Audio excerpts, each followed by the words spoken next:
So what we're going to talk about today is really why intermittent fasting and low carbohydrate diets work, whereas the calorie counters, it just doesn't seem to work, right? And the problem with the calorie theory is that it's just like wrong. And because we don't really understand obesity, that's why we can't cure it, right? So I'm sure many of you have seen this show. It's called The Biggest Loser. And it's on North America, it's in Australia, it's everywhere, right? And what people do is they're contestants that compete to lose weight. And they get put on a diet. It's a calorie-reduced diet. And they do a lot of exercise. And you've seen Jillian Michaels screaming at everybody, right? So it's a lot of exercise, and they don't show it on the show, but there's actually a fairly severe caloric restriction as well. It's not a low carbohydrate diet. It's more of a kind of everything in moderation sort of an approach. So the problem, of course, is that this show has been running for a long time. And certain of the contestants have come out and said, well, you know, this really doesn't work. Now, the reason more haven't come out is because they're essentially under a legal gag order, right? They're actually not allowed to say any of this stuff, but certain contestants have actually come out. And so this contestant, Suzanne, said, well, they never do a reunion show. Why? They've all gained that weight again. And it's not unique to The Biggest Loser. A lot of diets, and we've all done these calorie-reduced diets, it does the same for everything. It does fine for about 6 months, but then after that, it just keeps coming back. Your weight plateaus, then it starts to come back. And everybody knows this, right? Because everybody's done this diet. The question is why, right? And that's what we really have to understand. And that's what I mean by we have to solve the two-compartment problem. And I'll explain that in a second. So The Biggest Loser diet, despite the fact that we all know it doesn't work, is actually ranked very highly. So USA News, for example, just this past year, put The Biggest Loser diet at number 3 for weight loss and number 11 overall. So really a very good diet. And why not? It's a eat less, move more sort of approach, right? Cut your calories in, increase your calories out, and hey presto, you're going to lose weight. So that's why it does so well, because all the doctors recommend it and so on. The thing is that there have been some studies that have been done on these contestants. And it's very interesting to look scientifically at what actually happens to these people as they do this sort of eat less, move more approach. Now, The Biggest Loser, of course, is that approach on steroids, right? So you're eating a lot less and you're moving a lot more. And that's why you get these dramatic weight losses. So one season, they actually took these contestants, made them sign consents, and then actually did metabolic studies on them. And what's interesting is that at first, it looks amazing, right? And we've all seen that show, right? The before and the after, it looks amazing. And the studies really bear that out. So if you look at the before and after, if you look at the composition of weight loss, so at week 6 and week 30, at the end of the show is week 30, you can see that they've lost a lot of weight, right? This is 60 kilograms, right? And this is fat mass. So most of it is fat, right? Everybody says, oh, you're going to lose muscle, you're going to lose muscle. No, they're losing mostly fat. There's a little bit of muscle loss, but it's mostly fat. And this is their body fat percentage, and you can see it follows a pretty steady trend downwards. And the average went from 329 pounds to 202 pounds. So an amazing result, right? Body fat went from 49% to 28%. So at the end of the show, you get these great results. You have the end of the show, everybody wins. And they pretend like everything's fine, but we know that it isn't. And why not? What's the problem? It sounds like it should work, right? You keep doing what you're doing, and you'll keep losing weight, but you don't. And the reason, and we've known this for at least 100 years, is that your metabolism starts to slow down. And this is what happened to the metabolism of all these contestants. And you can see in the solid bar, that's their baseline rate of metabolism before they started this. And the open circles is that afterwards. You can see that in virtually every case, these people are cutting the amount of calories they expend by a lot. Okay, so you can look at some of these dramatic examples. So this fellow, for example, starts out by burning 3,500 calories a day, and he's dropped all the way to about 1,700 calories a day, right? And it's not just him, it's everybody. If you take the entire group of people, The average decrease in metabolism is over 700 calories a day, right? So if you start by burning 3,500, which is a lot, say you start at 2,000, you're going to drop down to like 1,300 by the end of the show. So you wonder why you're not losing weight. Well, it's because your metabolism has slowed down so much that if you're burning 1,300 and you are eating 1,500, remember that's still a lot less than you used to eat, you're going to gain the weight back. That's exactly what we all know happens. You feel cold, you feel tired, you feel hungry, you feel like shit. And the weight is going back up, right? And that's the problem, right? We all know that's the problem. It's the decrease in metabolism. So you can try to make up for it with more exercise, right? And that's what they pretend that you can do. So you can see at baseline, there's a certain amount, which is resting metabolic rate, certain amount of exercise. During the show, they burn a hell of a lot of calories as exercise. You see that they've ramped up, so your total energy expenditure is better. But when you stop exercising for 5 hours a day, then your exercise goes down. But look at what's happened to your basal metabolism. This is your resting metabolic rate. It's already gone down by week 6, okay? So don't kid yourself. This is happening all the time. But by week 30, it's gone down even more. And that's the whole problem. You get this metabolic slowdown. And because you're not burning as much energy, you don't have that, liveliness. You don't feel very good. And you can see this in this graph. You can see this is the biggest loser contestants. And you see that the basal metabolic rate just keeps on going down. But there's a similar extreme measure that doesn't seem to have this problem. And the question is why? So you can look at bariatric surgery. So bariatric surgery is stomach stapling surgery, right? So you cut your stomach into the size of a walnut. You really just can't eat. And you can't eat for months and months and months. And guess what? The weight goes down, right? That's not a surprise. The surprise is that it works to keep weight off in the long term. Yeah, there are a lot of problems with this, okay? So let's be clear. I'm not recommending it for anybody, right? But if you look at the resting metabolic rate with a similarly sort of extreme measure, it goes back up. The question is why? So this is another study of the long-term effects of bariatrics, and you can see that at baseline and at follow-up, this is several years later, the resting metabolic rate and the total energy expenditure, how much energy you're burning, has really not gone down, right? As opposed to the eat less, move more, where it keeps going down until you fail, right? That, of course, is the saddest part of all, right? The saddest part of the entire thing is that we know about this metabolic slowdown. This was shown in 1915. So we've known about it for 100 years.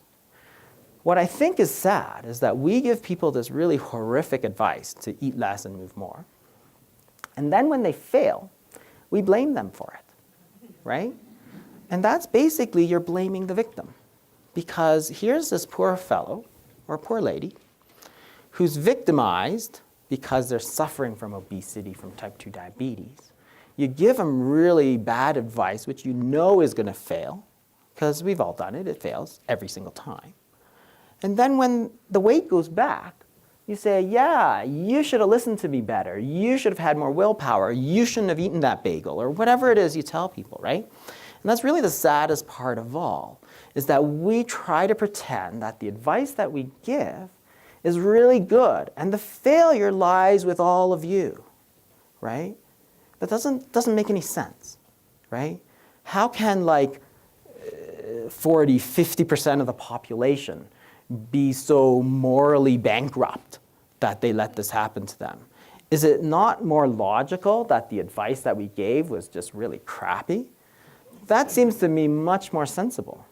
So we're going to explain why this sort of discrepancy exists. So in order to do that, you have to understand what happens when you eat. Okay? So what happens when you eat is that insulin goes up. So most foods, almost all foods, have a mixture of macronutrients, fats, carbohydrates, and protein.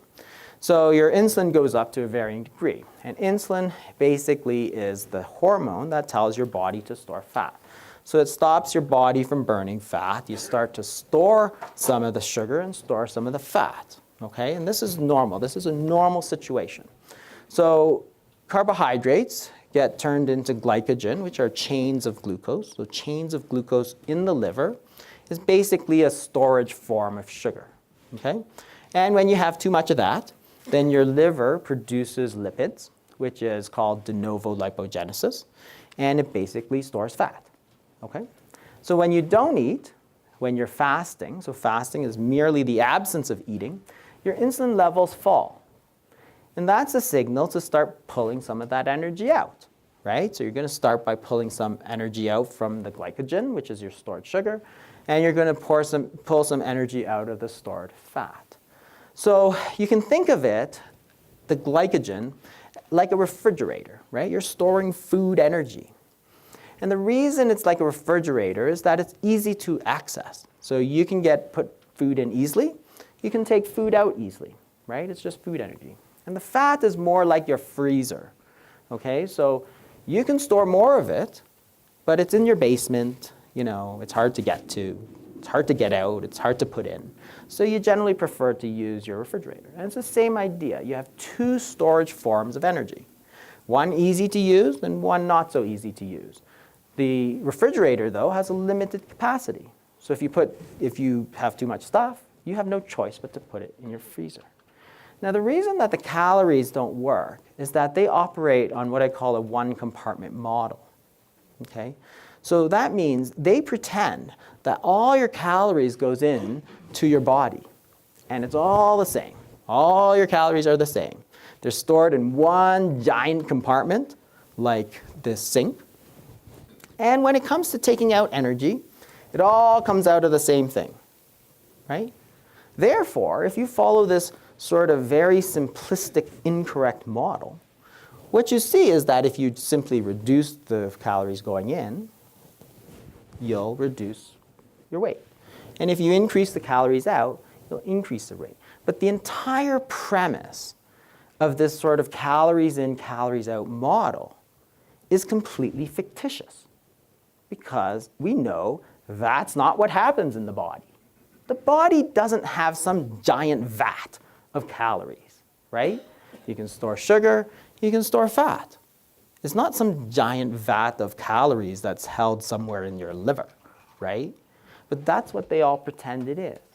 So if you have the entire wrong idea of why this should work, then it's not going to work. What instead is a better model is a two-compartment model. That is, there are two places in the body where you can store food. You've got your fridge and you've got your freezer.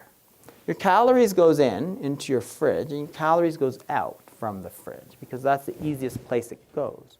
But there's a third thing that you have to consider, and that is how much food goes back and forth between the freezer and the fridge, because that's what we're really interested in. This, the fat, that's the one that's much harder to get to, right? And the question is, what's controlling this? Because that's really the key. And it turns out that the main player is insulin.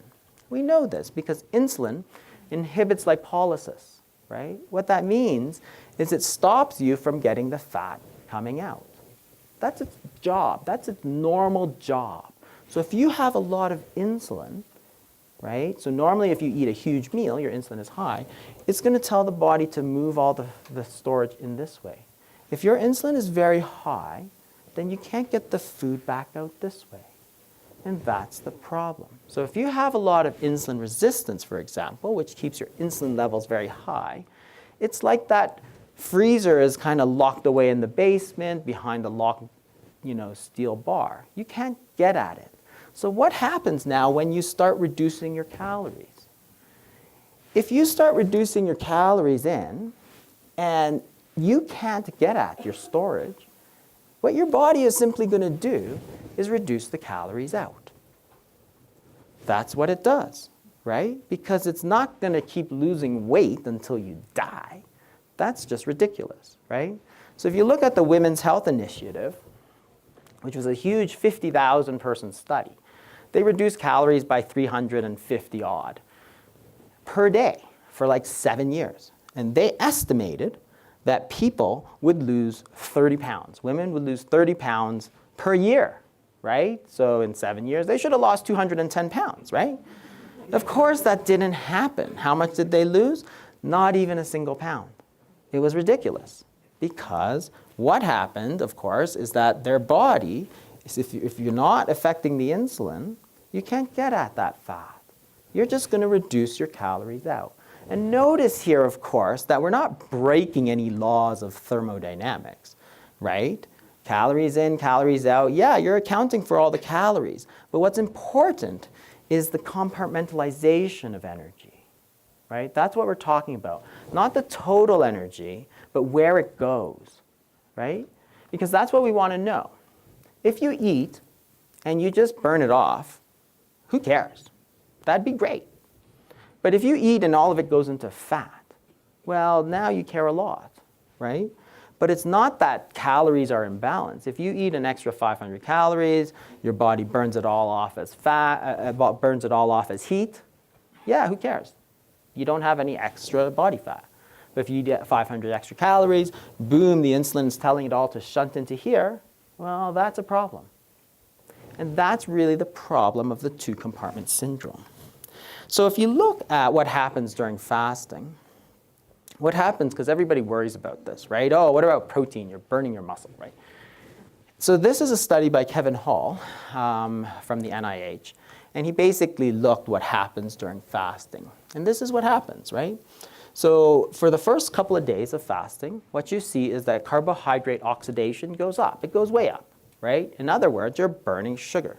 You can see that fat doesn't actually move for a couple of days. You're not burning a hell of a lot of fat, right? And then as you run out of the glycogen, remember that the glycogen is your easily accessed energy, but limited in terms of how much you can store. Once it all burns out, then look, fat oxidation goes up. Now you're burning fat for energy. That's perfect. That's exactly what we want to do. But what happened to protein? Are you burning muscle? Hell no. It goes up slightly, okay, at the very beginning, then drops. So protein is not a storage form of energy. Why would your body burn it for energy, right?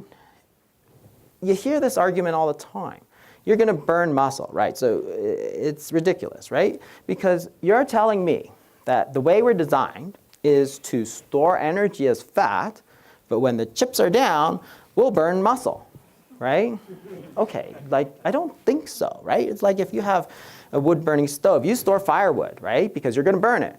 But when the chips are down, you don't go chop up your sofa and throw it into the fire, right? It's crazy.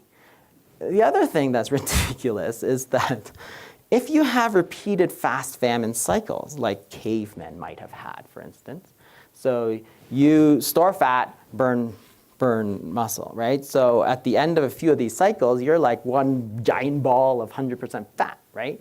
It's like that's what happens to the bears, right? It's like, come on, don't be ridiculous. You don't burn muscle.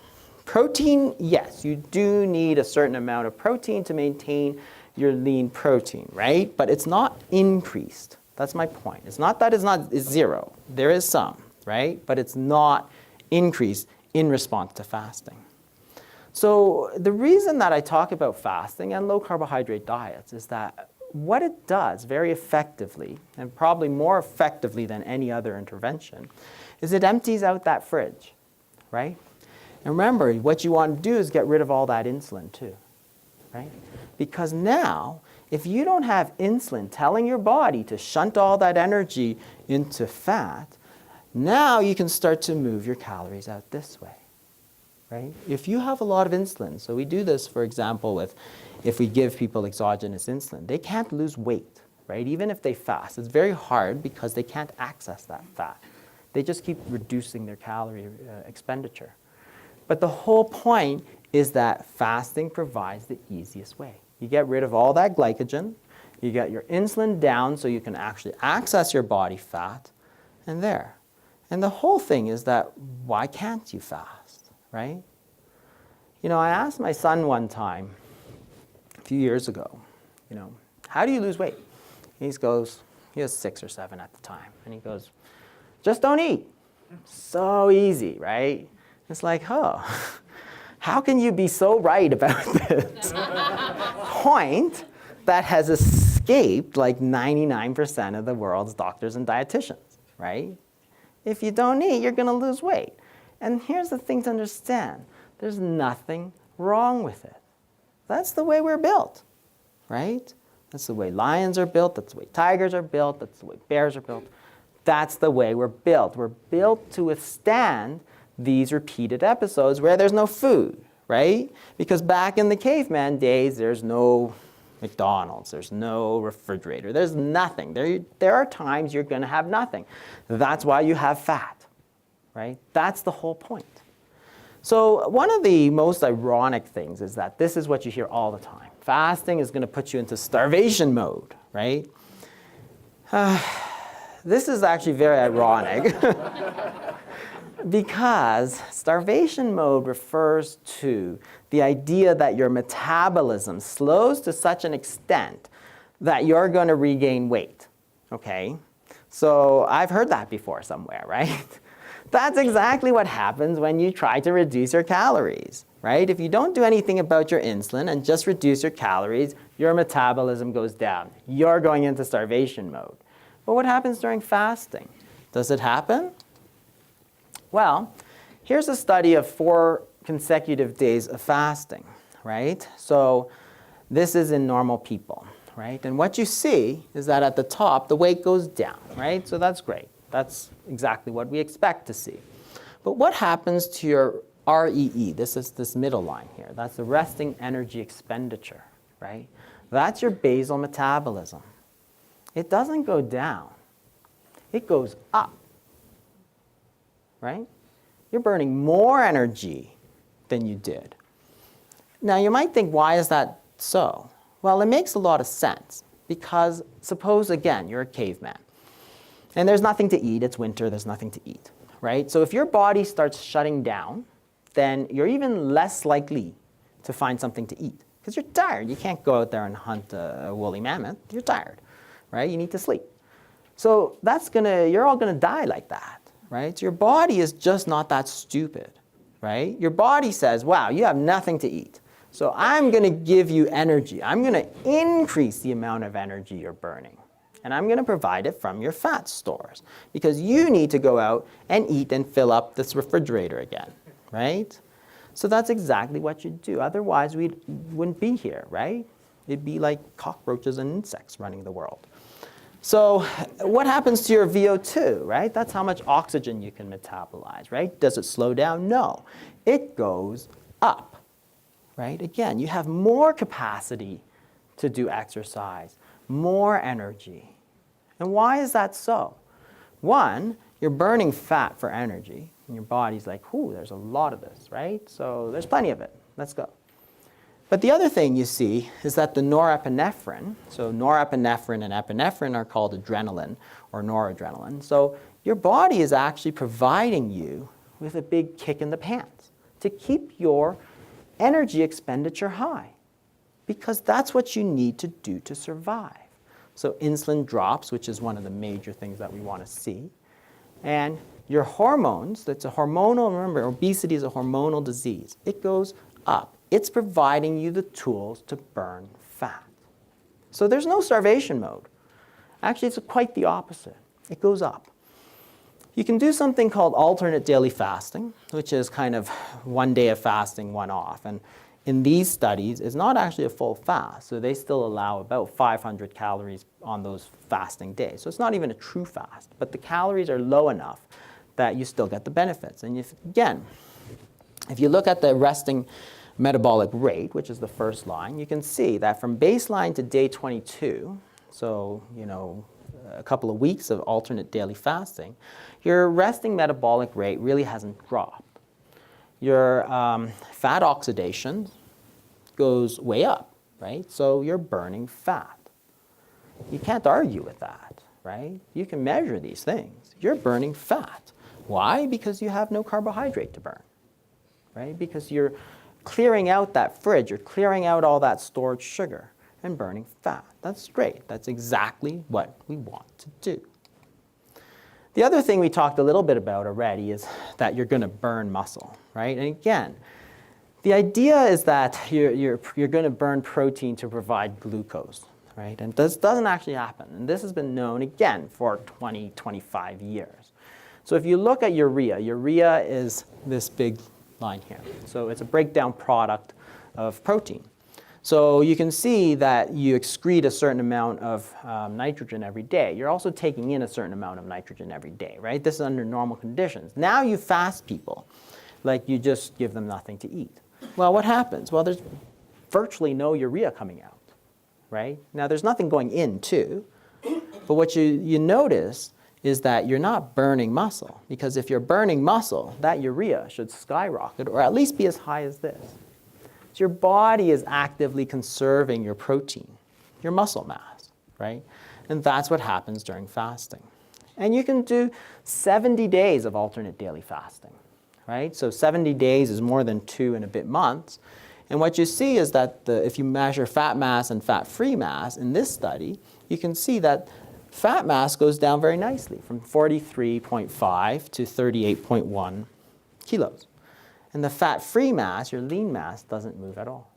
So these are sort of some of the myths that everybody tells you, right? Starvation mode, burning protein. And here's my favorite, right? It doesn't work. That's never going to work, right? It's like, okay, genius. If you don't eat, do you think you will lose weight, right? Well, yes, you will, right? So it's not exactly a very good comeback for people to say, it won't work, because it will definitely work, okay? It will definitely work. I'm not saying it's easy, okay? That's a whole other thing.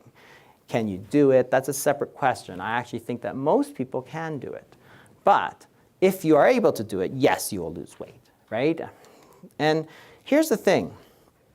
So back in the 1960s, they have done a bunch of studies on these patients. And what they did was they admitted them to hospital. They did that back then. And they just watched them. And you can see that people lose weight.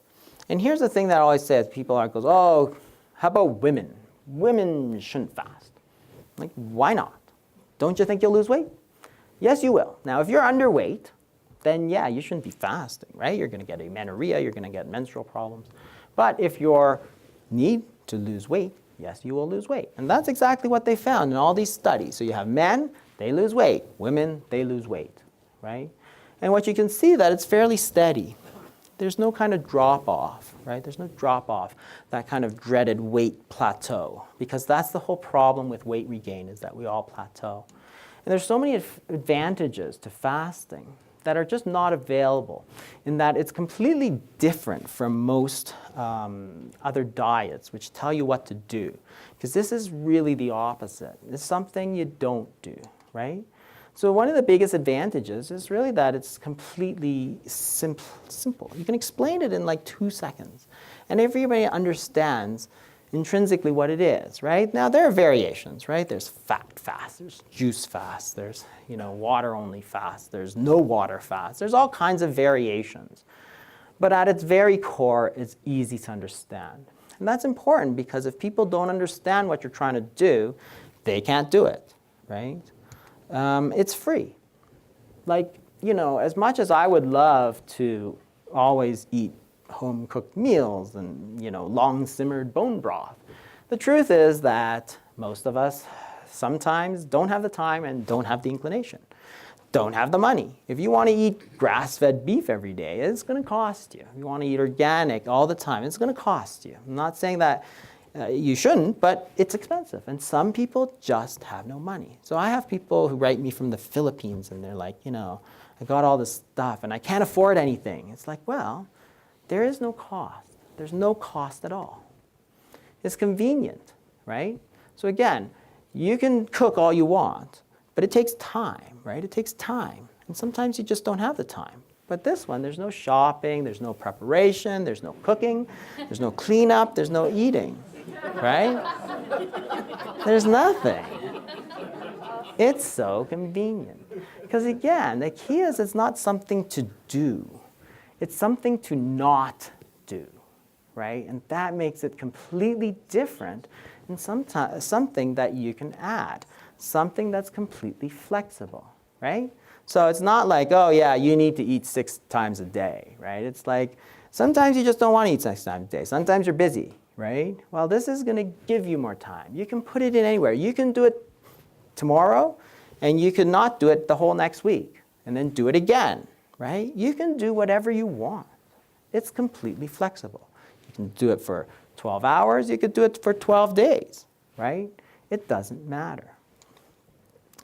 And really the point is that you can add it to any diet because, again, it's something that you can put in and fit in wherever you need to, right? So say you want to eat the rice diet or something like that.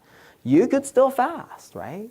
That's the whole point. You don't eat meat, you can still fast, right? You don't eat wheat, you can still fast. You have a nut allergy, you can still fast, right? You don't have time, right? Hey, you can still fast.